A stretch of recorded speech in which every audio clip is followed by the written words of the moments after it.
Hello everyone, welcome to my YouTube channel Engineering Physics. Myself Mohammad Amir welcomes you all in this channel. So we are activating this channel now for the board exams 2024 which are going to start very soon. Okay, so इसमें हम कुछ important questions discuss करेंगे जो कि हमारे year 2023 यानी कि previous year में आ चुके हैं. Okay, तो हम यहाँ पे जो स्टार्टिंग कर रहे हैं वो हम स्टार्टिंग कर रहे हैं अभी चैप्टर नंबर 12 से, जो कि हमारा क्लास 12 का चैप्टर नंबर 12 होगा. ठीक है, तो ये हमने क्वेश्चन लिया है, राइट. ये हमारा सेक्शन बी में से क्वेश्चन हमने लिया है प्रीवियस ईयर पेपर से, और ये क्वेश्चन हमारा 2 मार्क्स का है. ठीक है, ओके, ऑलराइट क्लास. तो ये क्वेश्चन हमारा कहता है कि बहुत ध्यान से पहले हम क्वेश्चन समझेंगे. Ground state energy of the hydrogen atom is minus 13.6 electron volt. ये हमें ऑलरेडी क्वेश्चन में गिवन है. अब क्वेश्चन कह रहा है हमसे what are the potential energy and kinetic energy of the electron in the third excited state. ठीक है, ध्यान से देखेंगे, यहाँ पे पूछ रहा है थर्ड एक्साइटेड स्टेट में उसकी पोटेंशियल और काइनेटिक एनर्जी कितनी होगी. तो कई बार हम ना एक मिस्टेक करते हैं. मिस्टेक क्या कर देते हैं, हमें पता नहीं होता कि ग्राउंड स्टेट पे एन कितना होता है और थर्ड एक्साइटेड स्टेट लिखा हुआ होता है तो हम n की वैल्यू थर्ड रख देते हैं, जो कि गलत हो जाता है. ठीक है, तो इस तरह की मिस्टेक्स आप रिपीट नहीं करेंगे. ओके, तो चलिए आगे चलते हैं. तो ग्राउंड स्टेट पे क्या होता है, बेसिकली ग्राउंड स्टेट पे n का वैल्यू जो होता है वो 1 के इक्वल होता है. ओके, फर्स्ट एक्साइटेड स्टेट जो होती है, first excited state, first excited state में n का वैल्यू 1 होता है. सेकेंड एक्साइटेड स्टेट में फर्स्ट एक्साइटेड में n का वैल्यू 2 होता है. सेकेंड एक्साइटेड स्टेट में n का वैल्यू 3 होता है. थर्ड एक्साइटेड स्टेट में n का वैल्यू 4 होता है. ओके, तो कंफ्यूज नहीं होना है सबको, ये अपने पास नोट डाउन करके रखिएगा और इसको आप याद रखिएगा. ओके, सो आपको जो गिवन है वो हमें क्या गिवन है यहाँ पे, वो हमें गिवन है यहाँ पे E1 that is given as -13.6. अब हम इसने इसको कैलकुलेट कैसे किया है, हमारे पास फॉर्मूला होता है En equals to -13.6 divided by n square. ये फॉर्मूला भी आपको याद करना है यहाँ पे, राइट. n की वैल्यू पुट करते रहेंगे और किसी भी पर्टिकुलर स्टेट में हमारे पास एनर्जी आती रहेगी. ये हमें E1 गिवन है. ओके, अब इसी के अकॉर्डिंग सबसे पहले हम टोटल एनर्जी निकाल लेते हैं थर्ड एक्साइटेड स्टेट में. सो थर्ड एक्साइटेड स्टेट का मतलब है हमें जो कैलकुलेट करना है वो E4 होगा. यहाँ से आप उसको ध्यान से देख भी सकते हो. So let's move ahead beta. So that will be -13.6 divided by 4 square. हम इसको सॉल्व कर सकते हैं. So इसको हमारे पास सॉल्व करके जो वैल्यू आएगी 4 4 हो जाएगा हमारे पास 16. ठीक है, इसको हम फर्दर सॉल्व कर सकते हैं यहाँ पे. ओके, सो ये हमारे पास जो बेटा सॉल्व करके आ रहा है 13.6 divided by 16 that is coming out to be 3.4. तो ये हमारे पास आ गया 3.4 इलेक्ट्रॉन वोल्ट. ओके, ये हमारे थर्ड एक्साइटेड स्टेट में टोटल एनर्जी आ चुकी है. अब आपको यहाँ वर्क करना है. क्वेश्चन आसान है, पोटेंशियल एनर्जी कैलकुलेट करनी है और हमें कैलकुलेट करनी है यहाँ पे काइनेटिक एनर्जी. तो रिलेशनशिप याद रखेंगे, पोटेंशियल एनर्जी होता है 2 टाइम्स ऑफ टोटल एनर्जी. ठीक है, और काइनेटिक एनर्जी होता है निगेटिव ऑफ एनर्जी. तो माइनस साइन लगाएंगे और आपको आपके पास टोटल एनर्जी कितनी आ गई है थर्ड एक्साइटेड स्टेट में, दैट इज -3.4. माइनस माइनस यहाँ पे हो जाएगा प्लस, तो ये हो जाएगा 3.4 इलेक्ट्रॉन वोल्ट. ठीक है, ये काइनेटिक एनर्जी आ गई हमारे पास. जैसे हमारे पास काइनेटिक एनर्जी आई है ऐसे ही हम यहाँ पे पोटेंशियल एनर्जी कैलकुलेट कर सकते हैं. माइनस साइन लगाएंगे, 2 टाइम्स ऑफ -3.4. तो 3.4 की मल्टीप्लाई आप 2 से करेंगे, 4 to the 8 और 3 to the 6. तो ये माइनस साइन के साथ आपके पास पोटेंशियल एनर्जी आ जाती है. तो ये हमारा क्वेश्चन यहाँ पे सॉल्व हो जाता है. 2 मार्क्स का ये क्वेश्चन है. तो 1 मार्क्स आपको मिलेगा पोटेंशियल एनर्जी कैलकुलेट करने के लिए, 1 मार्क्स आपको मिलेगा काइनेटिक एनर्जी कैलकुलेट करने के लिए. तो इस तरह से हमें ये क्वेश्चन सॉल्व करना था. तो बेसिक आपको फॉर्मूला याद होना चाहिए. थर्ड एक्साइटेड स्टेट में n कितना होता है वो आपको मालूम होना चाहिए. पोटेंशियल एनर्जी और काइनेटिक एनर्जी की रिलेशंस टोटल एनर्जी के साथ क्या होती है वो आपको मालूम होनी चाहिए, और आप इस तरह क्वेश्चन इजीली सॉल्व कर सकते हैं.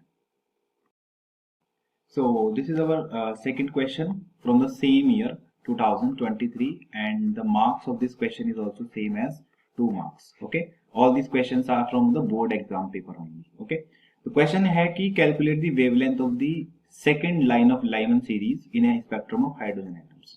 ठीक है, तो ये क्वेश्चन है हमारा। तो हमारे पास आपको मालूम है सीरीज होती है लाइमन, ठीक है, बाल्मर, पास्चन, ठीक है, एंड सो ऑन, ये सारे हमारे पास सीरीज होती हैं। अब इन सीरीज में भी स्पेक्ट्रम बन रहा है, राइट। तो लाइमन के लिए बोल रहा है क्वेश्चन में सेकंड लाइन, आप ध्यान रखेंगे। अब लाइमन का मतलब होता है कि आप एन कितना लेते हो, फाइनली जो इलेक्ट्रॉन आके ऊपर से आके नीचे आता है, NF1 होता है। तो जो इसके सीरीज की जो फर्स्ट, ये तो बिल्कुल जो समझिए ये लाइमन सीरीज है, इसके ऊपर वाली जो सीरीज होगी that would be the first line, उसको हम फर्स्ट लाइन कहेंगे। इसके ऊपर वाली जो होगी उसको हम सेकेंड लाइन कहेंगे, ठीक है। तो इस तरह से ये होता है, ठीक है। अब ये तो आपका 1 है, यानी first line n is equal to 2 पे होगी और second line n is equal to 3 पे होगी। यही सोचने वाला क्वेश्चन होता है यहाँ पे। अगर हम यहाँ पे n की वैल्यू 2 रख देंगे ये सोचकर कि यहाँ तो सेकेंड लिखा हुआ है, तो हमारा क्वेश्चन गलत हो जाएगा, ठीक है। तो रिडबर्ग फॉर्मूला हम यूज करेंगे, 1 by lambda equals to r, यहाँ पे वैल्यू भी हमें गिवन है क्वेश्चन में। फॉर्मूला हमारा बहुत ही आसान है, 1 upon NF square minus 1 upon NI square, ठीक है। तो 1 upon lambda is equals to n, NF second, ठीक है, यानी कि सेकेंड से आ रहा है, 3 से आ रहा है, आएगा कहाँ 1 पर, माइनस साइन कहाँ से आएगा बेटा, सेकेंड लाइन से, मतलब कि 3 से। तो 3 का स्क्वायर, ठीक है, r हो जाएगा 1 माइनस 3 का स्क्वायर हो जाएगा बेटा 9। तो यहाँ पे हम इसको सॉल्व करेंगे, 9 1 से 9, 9 में से 1 जाएंगे तो 8 बचेंगे, तो ये हो गया 8 बाई 9। इसका हम रेसिप्रोकल लेंगे यहाँ पर, तो ये हमारे पास हो जाएगा 9 बाई 8r, ओके। अब यहाँ पर हमें एंगोस्ट्रॉम में वैल्यू अगर कैलकुलेट करनी है तो हम इसको कुछ इस फॉर्म में लिख लेते हैं, 9 अपॉन 8 इंटू 1 अपॉन r। तो lambda is equal to 9 by 8, 1 by r की वैल्यू हमें याद होनी चाहिए 911। तो ये हमारे पास एंगोस्ट्रॉम में आंसर आ जाएगा, 9 1 जा 9, 9 1 जा 9, 9 9 जा 18, 8199 ओवर 8 एंगोस्ट्रॉम। इसको हम फर्दर सॉल्व करके लैम्डा की वैल्यू को यहाँ से कैलकुलेट कर सकते हैं अकॉर्डिंगली, ओके। डायरेक्ट भी हम कर सकते थे, हम यहाँ पे कैपिटल R की वैल्यू ये पुट करके भी हम इसको कर सकते थे, या फिर हम यहाँ पे डायरेक्ट 1 बाई R की वैल्यू 911 पुट करके भी इसको इजीली सॉल्व कर सकते हैं एज पर द कन्वीनियंस, ठीक है।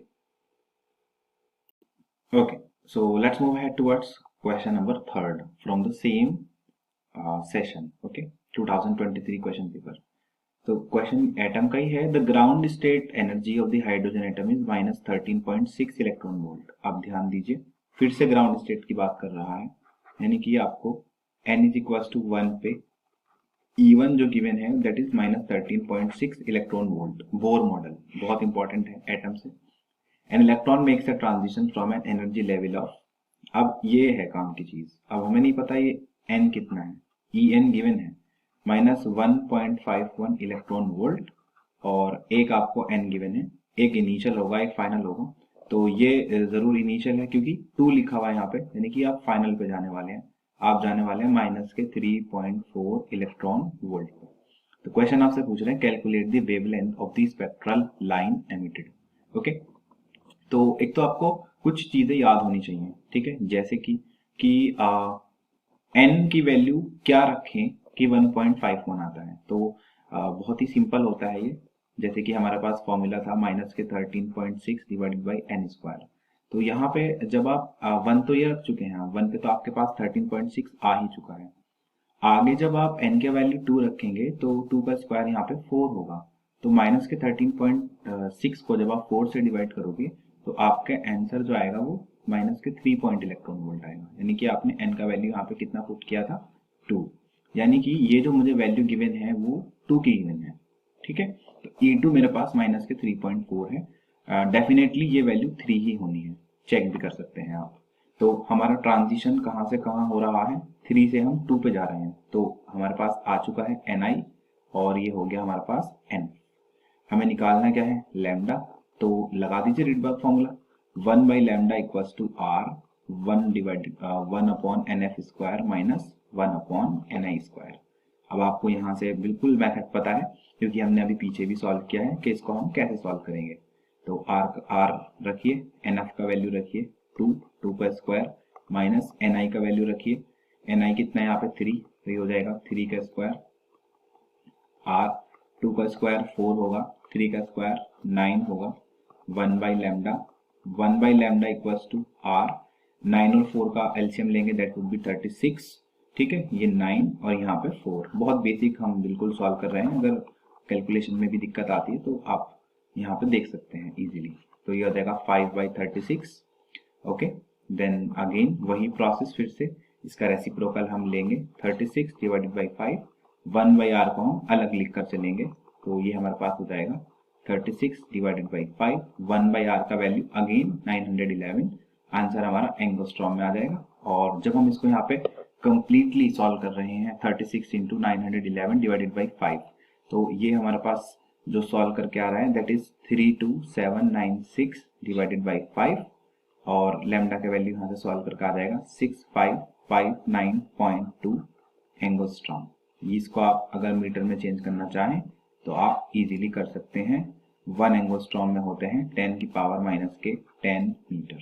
तो इस तरह से हमने यहाँ से वेवलेंथ कैलकुलेट कर लिया है। ठीक है, तो ध्यान रखेंगे हम कैसे इसको कर रहे हैं क्वेश्चन को।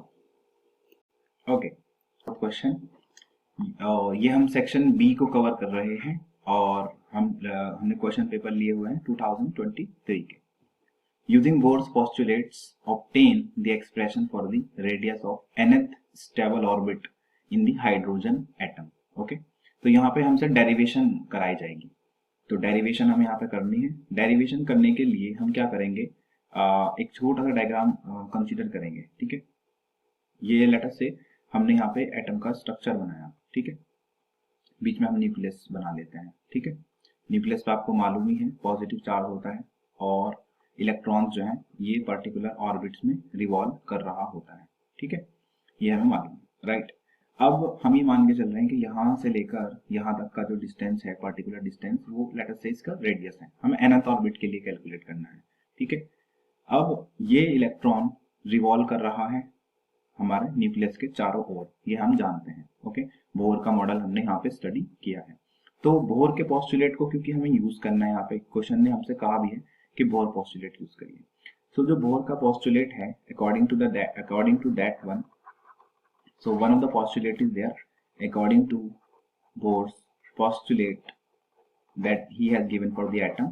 ठीक है, हमारे पास क्या होता है कि जो हमारा एंगुलर मोमेंटम होगा वो हमारा इक्वल होता है NH/2π के, integral multiple of NH/2π। H यहाँ पे प्लांक्स कांस्टेंट होता है। ठीक है, तो अगर मैं यहाँ से V का वैल्यू कैलकुलेट कर लूँ, जिसका हम अभी यूज करेंगे, तो हमारे पास NH डिवाइडेड बाई 2π mRn, ये हम मान लेते हैं इक्वेशन 1 हमारे आगे चलते हैं। अब ये इलेक्ट्रॉन को घूमने के लिए जो यहाँ पे नेसेसरी सेंट्रीपिटल फोर्स चाहिए वो मिल रहा है इसको इलेक्ट्रोस्टैटिक फोर्स ऑफ अट्रैक्शन से। ठीक है, जो कि इलेक्ट्रॉन और प्रोटॉन के बीच में यहाँ पे लग रहा है। तो हम चले जाते हैं इलेक्ट्रोस्टैटिक्स में।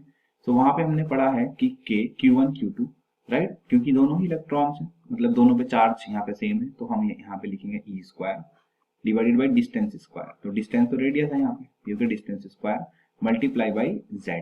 ठीक है, इक्वल का साइन। सेंट्रीपिटल फोर्स का फॉर्मूला होता है mv स्क्वायर, क्योंकि मैंने Vn लिया है, mv square by Rn, nth orbit के लिए कैलकुलेट कर रहे हैं। एक R से R आपका यहाँ पे खत्म, मर गया। K E square Z divided by Rn equals to m, v का वैल्यू ऊपर से ले लीजिए इक्वेशन 1 से। ठीक है, तो वो वैल्यू हमारे पास यहाँ पे है NH डिवाइडेड बाई 2π mRn, इस पूरे का हम क्या लेंगे बेटा, होल स्क्वायर। ठीक है, इसको हम सॉल्व कर लेते हैं, तो ये आ जाएगा m n square h square.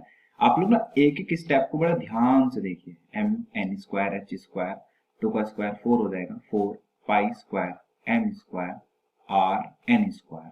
ठीक है, k e square z over r n, right. एक r n से एक r n फिर से मर गया, और कुछ कैंसिल आउट हो रहा है, एक n से m कैंसिल हो गया। यहाँ से सिर्फ और सिर्फ रेडियस की वैल्यू को निकाल लीजिए। तो यहाँ से हम जब इसको सॉल्व कर रहे हैं, आर एन को हमने क्रॉस मल्टीप्लाई कराया, तो ये हमारे पास आ जाएगा n square h square over k e square z multiply by 4 pi square. ठीक है, m से भी मल्टीप्लाई हो जाएगी यहाँ पे, k की वैल्यू को हम ब्रेक कर देते हैं, तो ये हमारे पास है n square h square, k का वैल्यू ब्रेक होकर बनेगा 1/4 pi epsilon not, okay, multiply by e square into z multiply by 4 pi square multiply by m। 4 पाई से ये वाला 4 कैंसिल हो जाएगा, पाई से पाई कैंसिल, एप्सिलॉन नॉट सबसे ऊपर, तो ये क्या बनेगा n square h square epsilon not e square z multiply by pi multiply by m। अब ये सारी वैल्यू है कांस्टेंट। ठीक है, जैसे कि h प्लैंक्स कांस्टेंट है 6.6 इंटू 10 की पावर माइनस के 34 joule second. Okay, epsilon not के वैल्यू इलेक्ट्रोस्टैटिक से हमें पता है 8.85 मल्टीप्लाई 10 की पावर माइनस का 12, 4 दूनी इलेक्ट्रॉन 1.6 मल्टीप्लाई 10 की पावर माइनस के 19। ठीक है, पाई आपको मालूम है 3.14, मास ऑफ इलेक्ट्रॉन आपको मालूम है 9.1 इंटू 10 की पावर माइनस के 31 किलोग्राम। ठीक है, लेट अस से z हम 1 ले लेते हैं, तो ये पूरा वैल्यू जो सॉल्व करके हमारे पास आएगा that would be n square multiply by 0.528 angstrom. ठीक है, अब for a particular value of n we can calculate the radius, तो ये nth ऑर्बिट के लिए हमारे पास फॉर्मूला आ जाता है ये भी और ये भी। ठीक है, नोट इट डाउन, बहुत ध्यान से समझिए सभी चीजें इसमें।